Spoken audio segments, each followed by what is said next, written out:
What's going on, everybody? Welcome to the next installment, looking at the class sort of coursework, and we're going to go into the online discussions.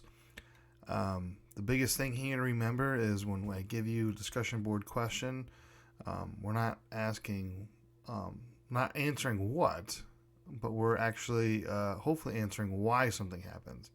There's a certain level of mastery that I'm hoping that you can kind of pull from this class, where it's not going to be like a high school class where, what was the War of 1812? Who was George Washington? It's more going to be like, well, why the War of 1812? Or why was George Washington the way he was? Things like that. So answering why gives a certain level of mastery that hopefully you can be able to pull off in the next 16 weeks. So this is basically how we get your student participation in an online class. Every week, as I mentioned, you're going to have a discussion question. This week kind of is two, just to kind of keep things spread out a little bit. You'll see later in the semester. But so you're going to have the questions usually are related to the assigned readings every week or the movies. It'll be following along the timeline chronologically as the class. You need to have your answer posted by the Sunday evening prior to the day it's assigned. So usually I assign everything on a Monday. The actual question and responses will be due that Sunday evening. So your post should be no less than 2 paragraphs. If you have trouble remembering, I'm looking, I don't want to nitpick, but 2 sentences is not a paragraph. You got to have at least 4. Give me something to work with here, okay? So like 4 sentences, 5 sentences, and at least 2 sources. When you sort or cite your sources, I'm very laissez-faire as far as sources go. I would love to have primary sources. I'd love for you to go to the library and pull out, so-and-so's journal or diary and read through it and take things, but I understand that that's not the world we live in. So, I think there's a war on the information age, and rightfully so, because there's a lot of bad sources out there, but I digress. Basically, when I mean 2 sources, it can be any source where you find your information from, okay?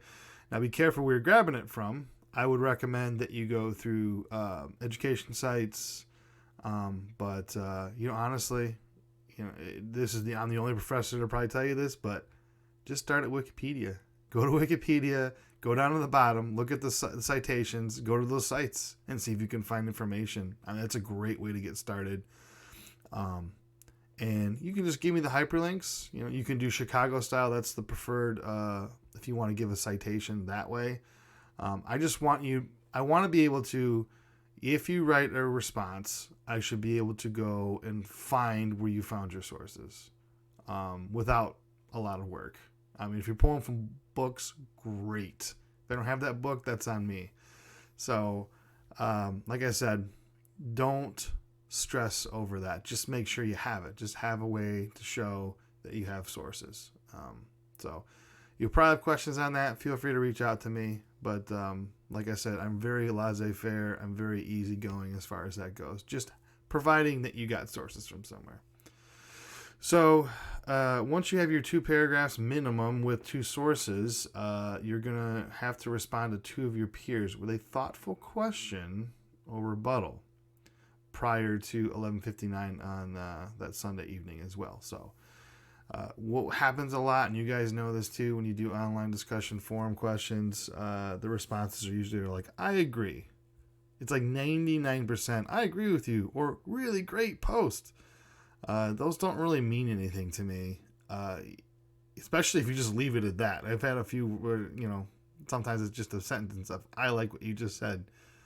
And I want to really challenge you on the thoughtful part of it. So my suggestion is like, ask a question. Be like, what did you mean by that? Or I didn't read that. Where did you find that? Things like that sort of is a good starting point, but also like rebuttals. It's okay to disagree. And if you disagree, have a citation to show where like, well, listen, I don't know where you read that, but this is what I found. There's not like a limit to the rebuttal or responses. I'm not gonna sit there and say I need to have a paragraph and 4 citations, but this when we get to any writing assignment in this class, a real quick fix is if you write more, there's more I can work with. So the less you write, the less I have to work with. So as far as grading goes. So anyway, I'll grade your post and your 2 responses. The entire thread is worth 12.5 points. Yeah, I know that sounds weird, but trust me, the math works out.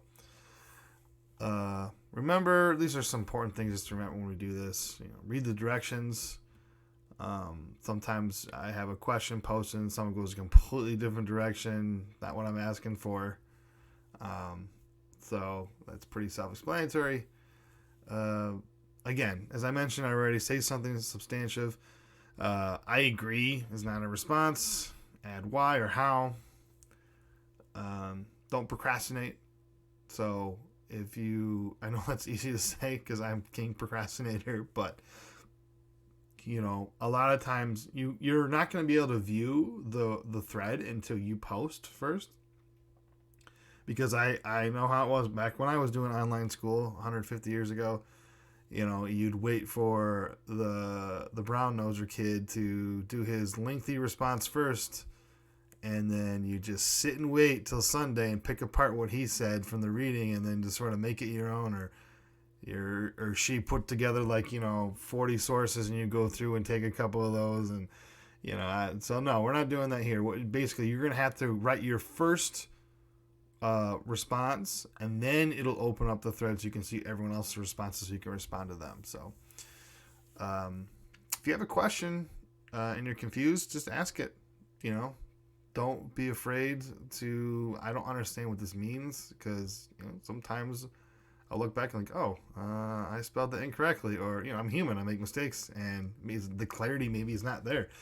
And if I get a lot of that, maybe I should change the question to make it make a little more sense. So you're making this a living, breathing class every time that you sort of do that for me. So don't be afraid to ask questions. And again, review words for clarity and tone. So if you're writing something, just like I just said, if I write it and it doesn't make sense, then it's not any good to you. So same to me. If you write something and I don't understand what you're trying to say, then you're not going to get a good grade on that. So you can read through the rubric here, but basically it's important that for all your questions this week, you write the question, the response, and then you respond to 2 people. That's per question. So for this week, or the first week, we have 1 question or 2 questions. That means that's 4 responses and 2 questions. Okay, so I get that question a lot. So you can read through the rubric and see what's expected of you. Like I said, pretty self-explanatory. So this is a pretty quick one for you. If you have any other questions on the online discussions, just let me know, and let's get after it.